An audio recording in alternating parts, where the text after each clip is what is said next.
Welcome to H360 Health Talk. We're here today with Elizabeth Duplay, a veteran of being on our show. She's back for the third time.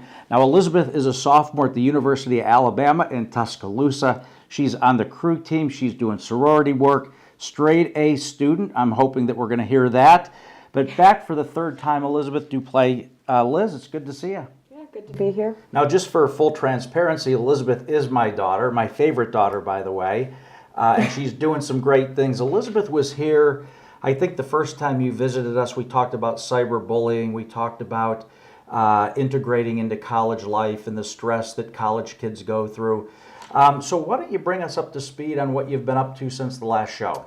Well, I guess you pretty much summed it up. I know last time I was here, I was at the University of Pittsburgh, but like you said, I'm at Alabama now and doing sorority and crew, so that's basically all I've really got going on. It's kind of a full plate. Yeah, full plate. And how are you liking Tuscaloosa? It's great. It's a lot of fun. It's a cute little small town. The warm weather is nice, even though it snowed there for like the first time in a long time last week. It was crazy. So growing up in high school, you were a competitive gymnast, cheerleader. You flew around the country going to all these competitions. How did you get into crewing? So Katie, who was on the show with me one of the times, the second time I think, was, obviously my best friend, and she went to Boston College and was a coxswain for the men's crew team, and she came back home and said how much she loved it, so I kind of just looked into it at Alabama, and the coach said they have a walk-on program where they take girls who have never rowed before, and so I just decided to try out and ended up really liking it. Awesome. All except for those 5 a.m. wake-ups when you have to go to practice, right? Yeah, Sunday's the only day off, so waking up at 5 a.m. 6 days a week is a lot. Yeah. And then going to class right after. So it just points to, you've got so many things going on at school with your crewing and sorority and, of course, your academic career. It takes a lot of discipline, right? I mean, I would imagine now a student has to be really disciplined if they're doing as many things as you're doing. Yeah, I mean, with college, you need discipline to go to class anyway because, teachers don't take attendance really. Professors don't care if you're there or not. It's up to you to be there. So crew is kind of the same thing. I mean, if you're not there, you're not supporting the team. And it's a good way to stay disciplined because you have to be there because other people are relying on you. And so it gives you good discipline throughout everything else. Like, it's taught me how to maintain a schedule and how to follow that schedule and be responsible and be reliable. Yeah. Now, Elizabeth, the first time you joined us on the show, we talked about a really sensitive topic of cyberbullying, and I know that you're still in contact with a lot of your teachers from high school, and you every time you're home, you go and pay a visit, see how things are going. And cyberbullying has really been in the news quite a bit lately. I'm reading, it's about every week or every couple of weeks you read about, access to technology, smartphones, and the capability of cyberbullying. Is it different now that you're in college? Do you see or do you hear about a lot of cyberbullying going on at the college level? Not really what you typically think of as cyberbullying. I don't really think, at least I don't see, direct attacks at people, but I think one of the biggest things at the college level that you need to look out for is being out in public and being filmed, and that video being put on. There are so many big media, like social media platforms like Instagram, Twitter. People will upload videos of other people doing embarrassing things at a party or being too drunk, and I think that's where cyberbullying comes in at a collegiate level. Is not a direct attack. Maybe they think it's funny, but it can be mortifying if a video of you, passed out on the street goes live, and that can really hurt you in the long run too if your name gets attached to it, and then somewhere down the road a future employer can see it. So I think that's definitely more how cyberbullying works in a college level, at least. So what are some of the things that you can do? I mean, obviously you're college kids, many of them, including yourself, you go away for college, so mom and dad aren't there, we're not close to you. We have the occasional check-in or the text message. But what are some of the things that students can do to kind of be aware of that? Or, when they see it, maybe what's your opinion on some of the steps that a student can do if they see somebody taking a video of somebody at a party that's not right? Yeah, I know for at least my sorority and a lot of other sororities at the school, they do have social media standards chairs, and if they see pictures or videos up of you that they don't think are very appropriate or don't represent you or the sorority or the university well, they will ask you to take it down. So I think it honestly can be as simple as that. If you see someone taking a video you know doesn't represent that person in a positive light, you can say, hey, I would appreciate, this is my friend, or this is so-and-so, or I don't even know this person, but can you please delete that because that's not a funny video. Yeah. So how are students made aware of these policies? I've not heard of that before. I think it's a great policy.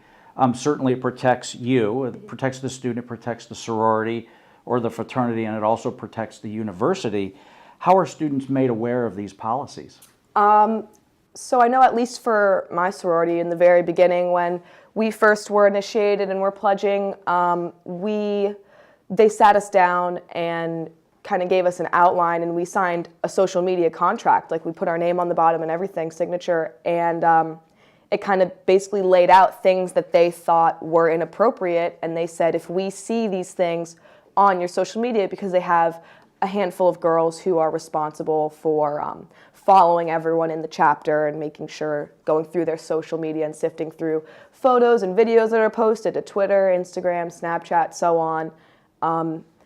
So they are aware of what you're doing, and they basically told us in the beginning, this is what we don't think is appropriate, this is not what you want, and although it may seem strict, it's looking out for, like you said, looking out for people in the long run. Yeah, a lot of the social media platforms have come under fire lately, especially now with Facebook Live, right? So you can broadcast live, you're at a party, these things get broadcast.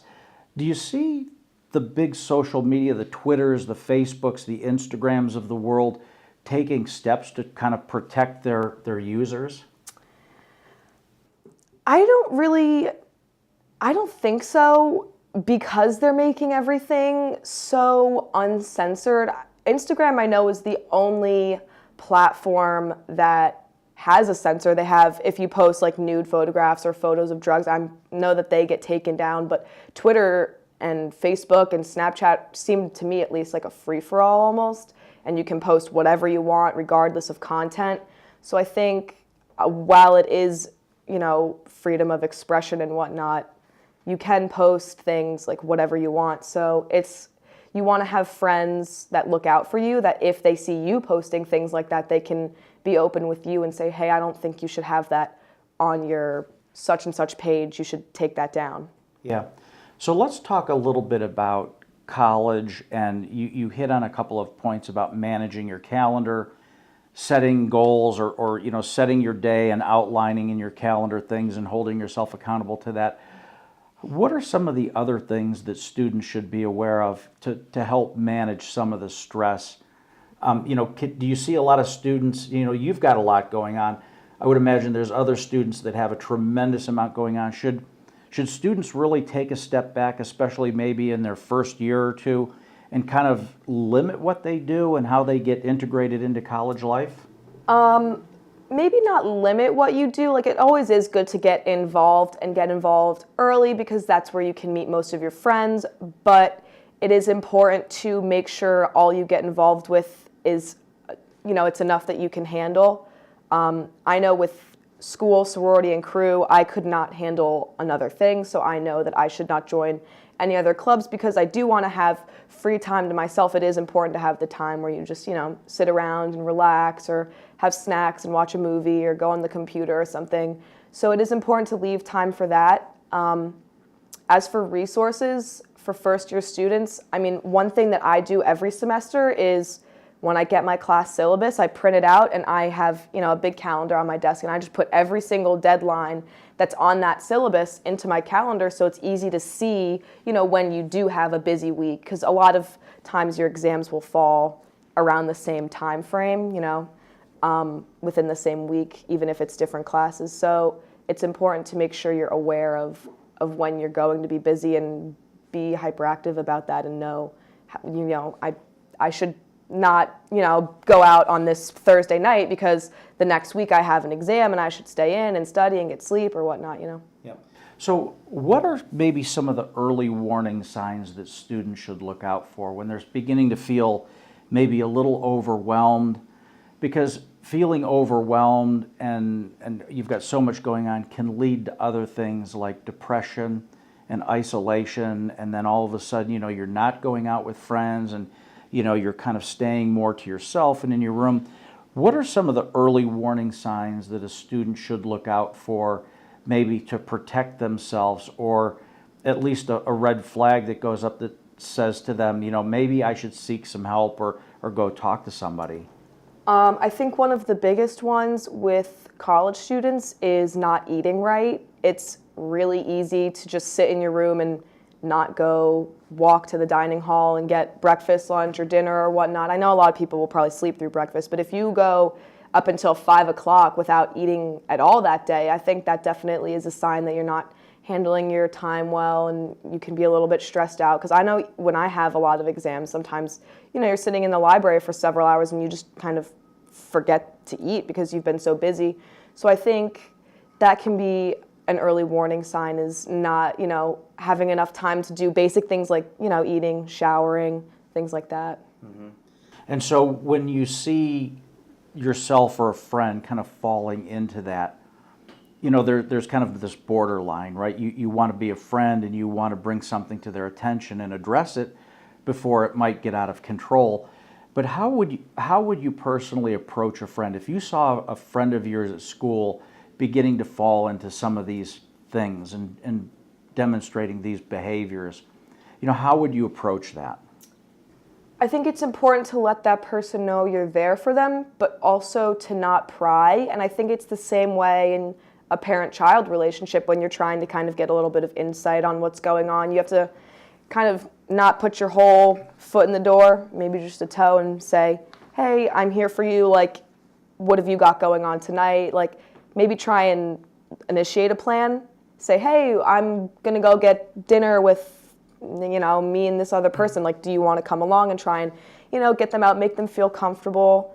And like I said, basically just let them know that you're there for them so that they'll open up when they're ready. And I guess if it gets to the point where after several times of, trying to instigate a conversation and they're still not opening up, maybe then it can be an appropriate time to say, hey, I noticed some things about you are changing, what's going on in your life. But I think it's important to not push them, because it could be, just a rough couple of days, a rough week, a little bit of a rough patch that they might be going through themselves. But I think if you see this continue on for a long time without them opening up to you is when you should start to show real concern for them. Okay, on the flip side of the coin, what are some of the things you never want to say or you never want to do?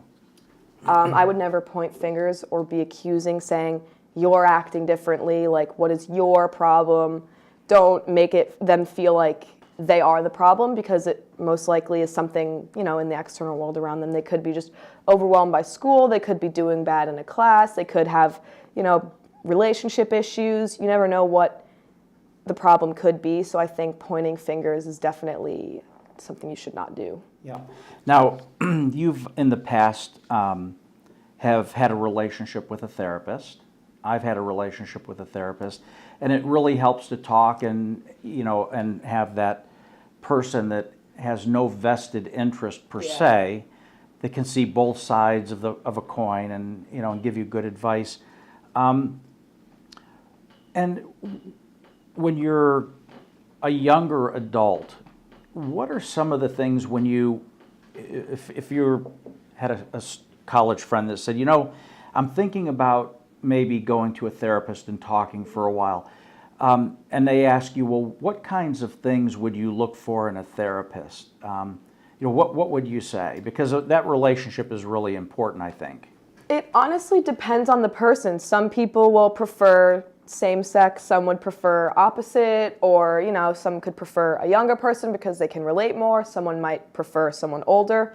It honestly all depends on who you are personally and what you're looking to get out of seeing a counselor or a therapist. I know a lot of universities have a counseling program where you can put your name on a list and they'll set you up with someone, and if you don't click with that person, you can say, hey, nothing personal, but is there someone else who I can see, because I think that this type of person would fit my personality and my desires and wants better. Yeah, good point. So let's talk about peer pressure for a minute. Now, in high school, there's a lot of peer pressure, right? Because I would imagine, your friends, especially as you're entering your senior year of high school, your friends are starting to talk about colleges, and I'm going here and I'm going there. And so, you've got that competitive landscape. And then if you're in a sport as you were in high school, you've got pressure there. Let's talk about high school peer pressure. What are some of the things that, when you think about peer pressure at the high school level, what are some of the top things you think of? Probably, like you said, when you start to get older, you've been with the same people for so long. It can be hard if one person wants to go a certain way and another person wants to go a different one. If one of your friends starts drinking and another one says, oh, that's not for me, you can be stuck in the middle, and you can get, pressured to drink or not drink, go to the party, don't go to the party. So a lot of it kind of comes with when you're developing, who you are. Yeah. I mean, yeah. And then when you go to college, are the peer pressures the same? Are they different? How does that work? What's the dynamic there? I think it can be a lot less in college, especially because you kind of find people who are more similar to you. I mean, universities are so big and have so many kids that you can find, your group of people who share your same interests, and it can be refreshing to, your first year, meet a whole new group of people who are different than the people you hung out with in high school and your friends from high school. So I think that with peer pressure, as long as you're surrounding yourself with the right friends, you won't experience any of that. But if you happen to fall into a crowd that might try and pressure you into some things, I think peer pressure could come from, you don't have to do that assignment tonight. You can save it for tomorrow. Come out with us. Or like, oh, why don't you talk to this boy? He's so nice. Like, you should really, do this or do that. And so there can be a lot of pressure in, social situations in college. Mm-hmm. So as a parent, when a parent sees this, of course, they want to get involved. And I think from a parent's perspective, there are some do's and some don'ts. And I ran across a pretty interesting article here from Dr. Shinfield called Resisting Peer Pressure, How Parents Can Help. And I want to go through, I'm going to read a little bit of this here to begin with, and then Dr. Shinfield gives some tips for parents on what they can do. And I'm going to, share the tips with you and with our audience, and then I'd like you to comment on each one. But she starts out by saying, when a child suddenly starts insisting on owning certain items, like picking out their own clothes, there's often far more than youthful stubbornness or greediness at play. While many parents believe peer pressure only gets intense as children enter their teens, in reality, many children deal with it when they're still in primary school, usually about 8 years of age. That kind of shocked me. So young, feeling the peer pressure at 8 years old. Yeah. I would have never have guessed that, but it's a good point. And then she goes on to say, this early peer pressure can often take different forms, such as pressure to obtain a girlfriend or boyfriend, even though the child might be too young and not ready for it, facing humiliation for not having the right toys or the right clothes. I think there's probably a lot of that that happens. Pressure to be one of the cool kids in school, pressure to be mean to other children, usually those who they've deemed socially unacceptable, right? And that's the flip side of cyberbullying, right? I mean, and that could exacerbate into cyberbullying, that one there. And then pressure to lose weight through diet or exercise as children are becoming more and more aware of their body. So what she suggests here, there are some tips for parents. And so the first one that I want to get your opinion on is it says, do not apply labels to your child. It's fine to describe which of your child's behaviors you find negative, but avoid actually labeling the child. Yeah, I mean, I would agree with that, because I want to go back to what you said about, if your child starts to want to pick out their own clothes or blah, blah, blah. I think it can be a problem. Like you said, if you feel like you need to own this certain pair of shoes because everyone has them. But I think it can be a good thing if your child wants to start, dressing themselves or kind of starts wearing, a certain style of clothing, because that could be just them developing who they are and figuring out, their personal sense of style. But so that's why you should avoid labeling, because you can risk, if someone likes to dress preppy and you say, oh, why are you dressing so preppy? Or you like label them or something, or like say, oh, you're dressing very goth, like why are you dressing like this? If it's their personal style, that could actually offend them and make them upset or maybe embarrassed of who they're trying to, like they're young, they're trying to figure out who they are. Sure. So it could make them, feel embarrassed that they're kind of trying out new things and trying to, find their own personal identity. Yeah. Okay. So the takeaway on that first one is, your child's, as you're going through it, you're trying to figure yourself out. You're figuring out who you want to be, what you want to be, how you, the perception that you want to give to your friends at school. So the parent shouldn't label. That's a good point. Make note of your child's achievements, and it says simply flattering an insecure child often has no effect, but making note and kind of over the longer term reinforcing those achievements is a positive thing. Yeah, a lot of kids now, I think, have a kind of all or nothing mentality. Like they'll see someone who's really good at, some sport or art or some skill, and they could also be really good, but they can think, oh, well, because they're better than me, I'm not good at all. So even if you're not the best singer in the school, you can say, hey, to your child, like, wow, you do really have a nice singing voice, or like just reinforce that even if they're not the absolute best, it's not that they're not good.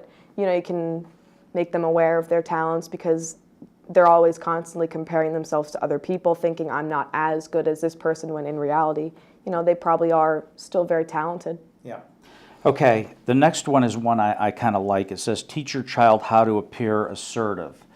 It says, having a confident tone of voice and clear boundaries often makes a child appear difficult to pressure or to bully, and these communication skills can be easily taught in the home via role playing or games. I like that one. Yeah, I mean, it's obviously important to be confident in yourself, and the more sure you are of yourself, obviously the less you'll be able to be pressured into something that you're not comfortable with. Yeah. So. Well, I think growing up, I look at you're a very type A personality. And so I think you naturally were very assertive in your tone of voice. You were always vocal about what you liked, what you didn't like. So I didn't see, an issue there. But I do know a lot of children who they might be type A, but they might be a little more reserved, or they're going to kind of, the saying is, go along to get along, right? Yeah. And so they might not have that assertiveness. So I think that's a good one for parents to keep in mind is, even if it's role playing and how to appropriately and confidently just say no to somebody. So stay approachable to your child. I think that kind of goes without saying, but I do see some parents who, are very unapproachable. I think, and that, and seeing that kind of pattern, and I think that in the home kind of translates to their children, and sometimes children aren't as eager or as anxious to approach their parents as they could be. Yeah, and I think that comes a lot with helicopter parents who are too worried about their children. I mean, everyone grows up and makes mistakes. The only way to learn is by making a mistake. So I think if your child, does succumb to peer pressure at some point and does something that they might be a little bit ashamed of, you shouldn't, obviously discipline them and say, it's bad that you did whatever it was that they did, but you need to let them know that it's okay for them to come and talk to you if they do end up in another sticky situation or somewhere they don't want to be, that they can call you. The worst thing would be kids being scared of calling their parents because they're drunk and need a ride home. So instead, you want them to know that you're there for them even if they've done something wrong, so that way they can approach you for your help instead of doing the flip side and getting a ride home from someone who'd been drinking just to protect the fact that they were drinking in the first place. I think it's important to let your kids know that you're there for them first and you're there to help them first, and then, discipline can come after. Yeah, I think you're right. And nothing good happens when you try to hide stuff. At the end of the day, it's all going to come out in the wash, right? Mm-hmm. So I think it's always better to address things head on. Address it early before it turns into something that's unmanageable or something that somebody's going to regret, or possibly, as you point out, you're not wanting to call your parents for a ride if you've been drinking, or you get in the car with somebody that's been drinking, and then, God forbid, an accident happens, and then there's tragedy in the family. Yeah.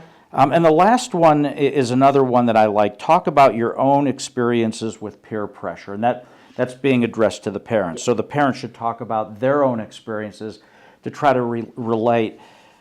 We're in this kind of millennials are a unique breed, right?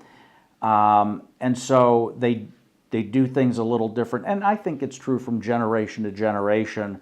One generation might do things differently, and now with technology and all these social media platforms, things are really kind of difficult, or can get difficult. I shouldn't say I'm a fan of social media, obviously, right, for what we do at Healthy h360, but it's got to be done in the right way.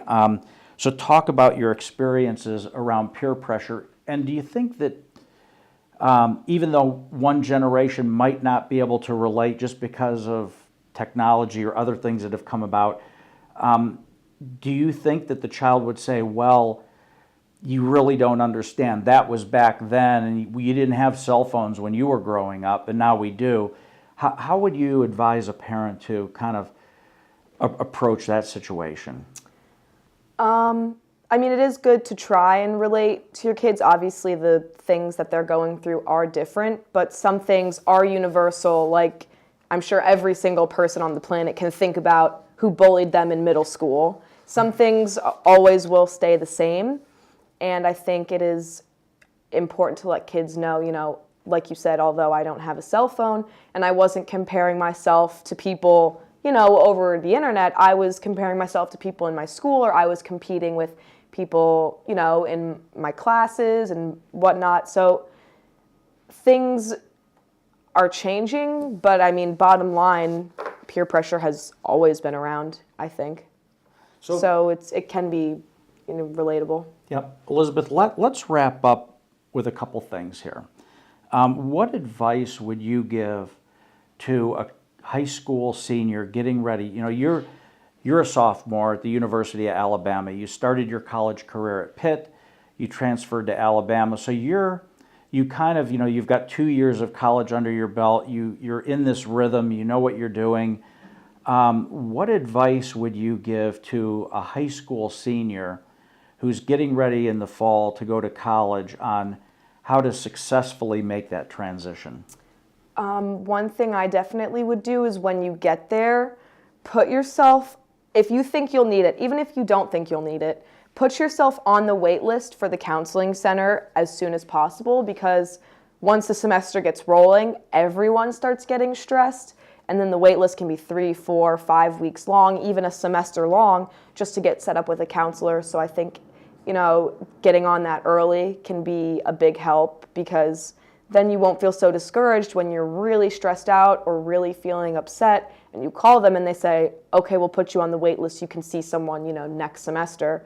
So I think that definitely is good. You can talk to your professors on some of the first days of class, introduce yourself so that, they know your face. They like to get to know their students, and that can help you out if you're struggling in the class. They'll remember who you are, and you can email them, say, hi, professor, can you help me out? I'm really struggling with this assignment. Can you point me in a right direction? So that can be another step to take to kind of reduce stress and keep the transition easy, and also to kind of figure out what it is you want to do. You obviously don't have to have your major from the day you walk in. I've changed my major, a whole bunch of times. But kind of find your crowd with maybe some clubs, intramural sports, to kind of have your group of people to help you form your interests, and you can really solidify who you are and where you want to go and what you want to make out of your 4 years. And what can parents do to help their child transition to college? Definitely, check in every now and again and call and say, hey, how's it going? Do you need anything in a care package? Kind of don't, call them every day or twice a day or however much.